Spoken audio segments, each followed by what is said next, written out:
गुजरात यात्रा पर हम हैं और इस समय हम हैं लीलापुर अहमदाबाद गुजरात में। जी हां, कोरोना के बाद देश में काफी सारे उथल पुथल हुए, काफी बदलाव हुए। आम जनमानस अपनी सेहत का ध्यान रखने लगा। साथ ही साथ जब लोगों की नौकरी गई तो उन्होंने सोचा क्यों ना अपनी इस दिनचर्या को या अपनी जीविका को चलाने के लिए कुछ अच्छा किया जाए। तो आज हमारे साथ एक ऐसी महिला मौजूद हैं जो पहले मार्केटिंग की जॉब में थी और एक सफल महिला थी। वो खुद एक जॉब करती थी। उनके जो हस्बैंड हैं वो रियल एस्टेट के व्यापारी हैं, लेकिन कोविड के बाद उनकी ज़िंदगी में काफ़ी बदलाव आए और उन्होंने क्या कुछ किया आज उन्हीं से जानेंगे।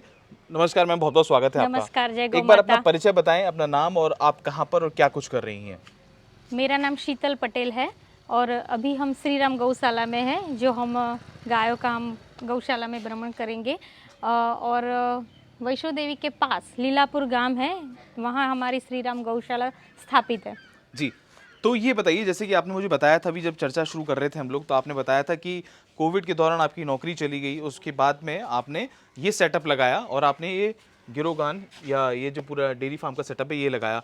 तो क्या क्या शुरुआत कैसे हुई, कैसे इसका निर्णय लिया गया? आप कुछ और भी काम कर सकती थी, तमाम में ऐसे बिजनेस हैं, ये आपने जो आपके हस्बैंड है रियल एस्टेट के उसके काम में भी आप सहभागिता निभा सकती थी, लेकिन आपने ये डेयरी फार्म खोलने का क्यों सोचा?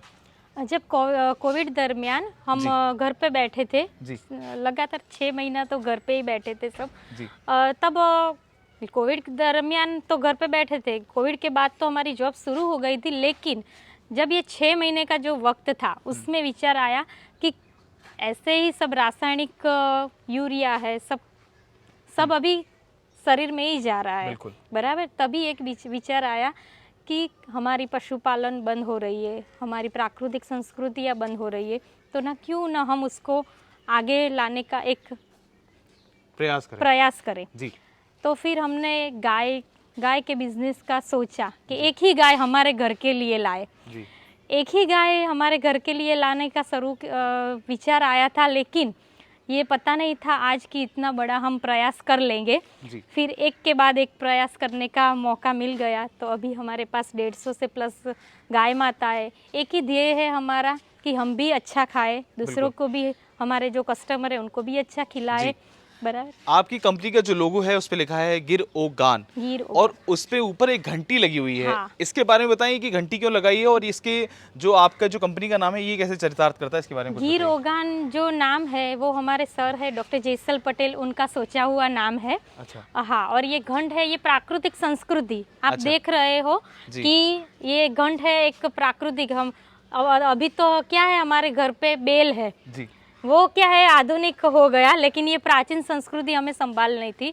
तो ये हमारा एक कॉटेज भी बनाया हुआ है, बहुत सुंदर।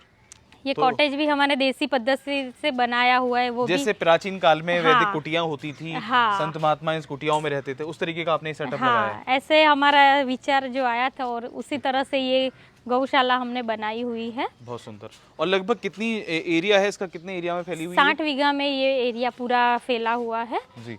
जैसे गौशाला है 60 बीघा में है, और ये गौ माता के लिए जो हम चारा भी बाहर से नहीं लाते हैं। हाँ। वो हमारे भी 200 बीघा खेत है यहाँ कैनाल के पास, वहाँ ही हम उगाते हैं, जैविक चारा ही उगाते। और आप, मुझे लग रहा है प्रकृति की काफी प्रेमी है, तगे जगह पक्षी घूम रहे हैं यहाँ पर, ये कबूतर यहाँ सुंदर से रखे हुए हैं, कुछ खरगोश हमने देखे। हाँ। बकरियां यहाँ घूम रही हैं, तो ये क्या कॉम्बिनेशन है? ये बड़ा एक अलग सा कुछ ये हमने बताया ना, हाँ, कि सिर्फ गायों के प्रति तो बराबर है, लेकिन हमारे पास सब कुछ है, जैसे कि पक्षी देखे, हाँ। खरगोश देखे, हाँ। कुत्ता देखा, हमारा बकरी है, हमारे पास सब कुछ है। प्रकृति के नियर रहने का एक प्रयास है। बहुत सुंदर। लेकिन ये बताइए, एक डेयरी फार्म का संचालन करना, आप नए थे इस फील्ड के अंदर, जो कोई व्यक्ति इस फार्म में फील्ड में आना चाहता है, काफ़ी सारे फ़ोन हमारे पास भी आते हैं कि हम गाय कहाँ से खरीदें, कैसे इसकी शुरुआत करें, शेड कैसा लगाएं, ये तमाम चीज़ें। तो जब आपने इस पूरी फार्म की शुरुआत करी तो आपने क्या क्या सोचा, कैसे आपने एक पूरा लेआउट बनाया और कितनी गायों से शुरुआत करके आज आप यहाँ पर हैं, और क्या क्या चैलेंजेस आपके सामने आए? एक महिला होने के नाते आपने क्या क्या चीज़ें फेस करी? कि जैसे लोग लेबर की समस्या का सामना करते हैं, चारे की समस्या का सामना करते हैं, या जो पशु बीमार हो जाते हैं वो सामना करने पड़ते हैं, तो वो कहानी मुझे एक बार बताइए। लेबर की समस्या होती है, सब समस्या तो आती ही रहती है, अभी भी आती रहती है, लेकिन उनको सॉल्व करने का अभी हौसला बढ़ गया है जी। रोज सुबह होती है, एक परेशानी आई जाती है, लेकिन वो परेशानी कैसे हल करें, हाँ। वो अभी चैलेंज हो गया है। अभी जो परेशानी सोच के आती है कि कैसे, जैसे आती है, लेकिन हम सॉल्व कर देते हैं। हाँ। तो कहीं ना कहीं गौ माता की महिमा है जो आपको एक हाँ। प्रेरणा देती है, ऊर्जा देती है। और कैसा रिवर्ट है जब लोग, आप कमर्शियल लेवल पे जब इन चीज़ों को कर रहे हैं, तो कैसा लोग मार्केट में जब आपके प्रोडक्ट्स जाते हैं, क्या क्या प्रोडक्ट्स आप लोग बना रहे हैं अभी? हम ये अभी तो घी, दूध, दही, छाछ, पनीर, ऑर्गेनिक शाकभाजी का अभी हो रहा है स्टार्ट हमारा। हाँ। सब धीरे धीरे स्टार्ट हो रहा है और फीडबैक भी बहुत अच्छा मिल रहा है, क्योंकि 50% लोग तो अभी समझ ही गए हैं कि भले ज़्यादा रेट हो, लेकिन जैविक उत्पादनों को खोजना है और कहाँ मिलता है वहीं जाके लेते हैं। अभी फ्रूट और शाकभाजी हम डिलीवर नहीं करते, लेकिन लोग आते हैं खोज खोज के कि कहाँ मिलता है, लेने के लिए यहाँ आते हैं। जी। और बात करें गायों की चयन की, तो आपने कौन कौन सी, मतलब आपने गिर गाय रख रखी है, लेकिन आपने खरीदी कहाँ से या ली कहाँ से? क्योंकि वैसे तो ये गुजरात का पूरा तमाम क्षेत्र है, लोग देश भर से लोग यहाँ से गिर लेकर जाते हैं, तो आपने कहाँ से गाय खरीदी, कैसे क्या कुछ किया, उसके बारे में कुछ बताइए। ये भावनगर लाइन की है, भावनगर और गिर से ली हुई है सब गायों। जी। हाँ, और बहुत शांत स्वभाव की होती है ये, इसके लिए उसका दूध भी अच्छा है। जी। स्वभाव उसका शांत होता है जी। तो इसके लिए ये गाय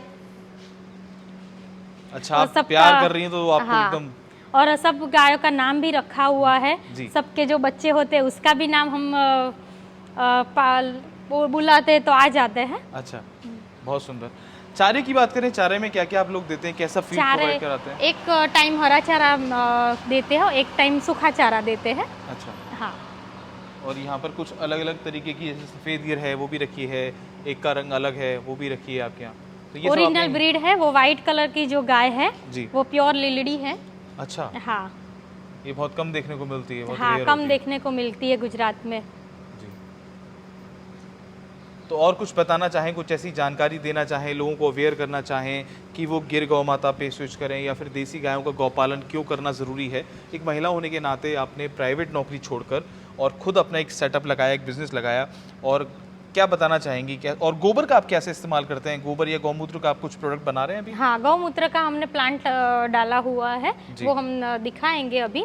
गौमूत्र और गोबर से जो स्लरी निकलती है, अच्छा, उसका हम खेती में, उसका जैविक चारे में यूज करते हैं, रासायनिक खातर यूज ना करना पड़े और गौमूत्र का, गोबर का यूज हो जाए। और कंपोस्ट खातर बनाते हैं, वर्मी कंपोस्ट खातर बनाते हैं। तो वो भी सेल आउट करते हैं आप लोग? हाँ, वो भी सेल आउट करते हैं जी। एक मशीन लगी हुई है यहाँ पर, इसका क्या काम है, इसके बारे में कुछ अगर बता सकें? वो मशीन है दूध दोने का मशीन, लेकिन यूज नहीं कर रहे हम। अच्छा। अभी हाथों से ही दोहन हो रहा है। जो ऑटोमेशन पे लोग हाँ, पहले ऐसा लग रहा था कि कोई दिन लेबर का कुछ प्रॉब्लम हो जाए तो रखी है हमने। हाँ। लेकिन अभी यूज करने का मौका नहीं मिला है। अच्छा। और करना भी नहीं है हमें, लेकिन लगाया हुआ है। तो ये चीज़ भी एक लोगों को समझनी चाहिए, जब लोग क्या करते हैं, जब बिना जानकारी के काम स्टार्ट कर देते हैं तो वो बड़ा सेटअप लगा लेते हैं, खासकर ऑटोमेशन मशीन, प्रेशराइजेशन प्लांट लगा लेते हैं। तमाम ऐसे डेयरी फार्म हैं जिनसे जब हम मिलते हैं तो उन्होंने कहा कि ये सेटअप हमें, जब जो प्रोजेक्ट रिपोर्ट हमने बनाई थी उसके तहत दिया गया, लेकिन ये हमारे किसी काम नहीं आया। तो ये भी बड़ा ध्यान रखना चाहिए कि पहले हमको रिसर्च वर्क करना चाहिए अच्छे से। हाँ, बराबर है। जी, एक बार आके दिखाएं, और अगर आप दिखाना चाहें कहाँ पर है आपकी वो कंपोस्ट वाला प्लांट।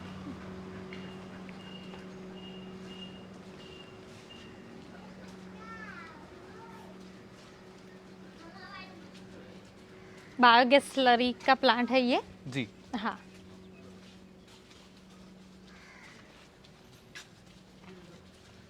दूध की प्रोडक्शन की बात करें तो आपके यहाँ भी दूध का प्रोडक्शन का क्या रेशो चल रहा है? ये पूरा प्लांट है हमारा खाद का। और दूध के प्रोडक्शन की बात, जैसे मैंने आपसे पूछा, उसका क्या प्रोडक्शन का क्या है रेशो? दूध का रोज का 400 लीटर का प्रोडक्शन है जी। बहुत सुंदर। और ये जो लैंड है, ये भी एग्रीकल्चर? हाँ, ये एग्रीकल्चर हमारा घास का, लीला घास उगाया हुआ है। अच्छा। हाँ, ये हमारा गौमूत्र इकट्ठा होता है यहाँ, देखो ये जी, पूरा गौशाला का गौमूत्र यहाँ इकट्ठा होता है। बहुत सुंदर। तो इसको भी खेती में आप हाँ, ये खेती, ये मशीन है तो मशीन से डायरेक्ट खेत में जाता है। बहुत सुंदर। तो ये भी जमीन आपने लीज पे ली हुई है क्या? या ये आपकी जमीन है? ये लीज पे ली है जमीन? हाँ, लीज पे लिया हुआ है। अच्छा, बहुत सुंदर।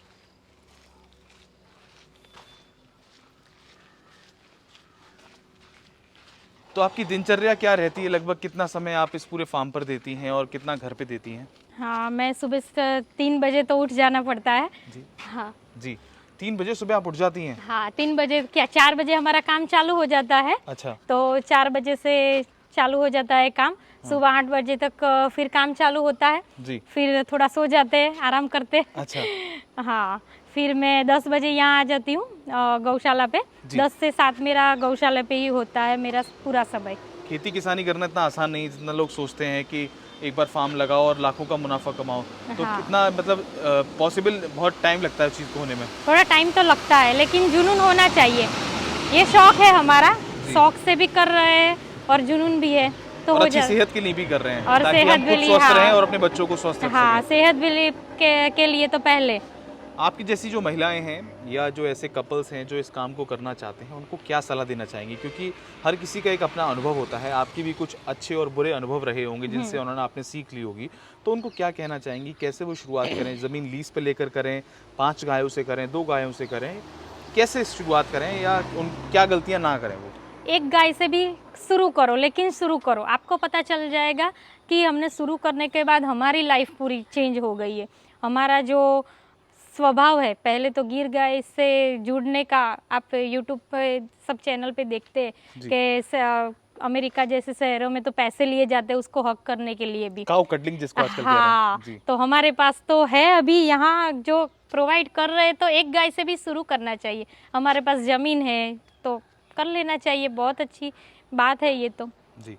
स्वभाव में भी चेंज आ जाएगा, आपकी सेहत में भी 110% 1 महीने में चेंज आ जाएगा। आपने शुभ नाम क्या बताया अपना? मेरा नाम शीतल पटेल। शीतल पटेल जी, बहुत अच्छा लगा आपसे बातचीत करके। आज आपने आपके फार्म दिखाने का प्रयास किया और आशा करते हैं आप और उज्जवल चीज़ों के साथ काम करें, आपका भविष्य और उज्जवल हो, ऐसी आप गौ माता की सेवा करते रहें। और इसी के साथ साथ हम आपसे विदा लेंगे। बने रहें हमारे साथ, देखते रहें खबर किसान की। जय गौ माता, जय गोपाल।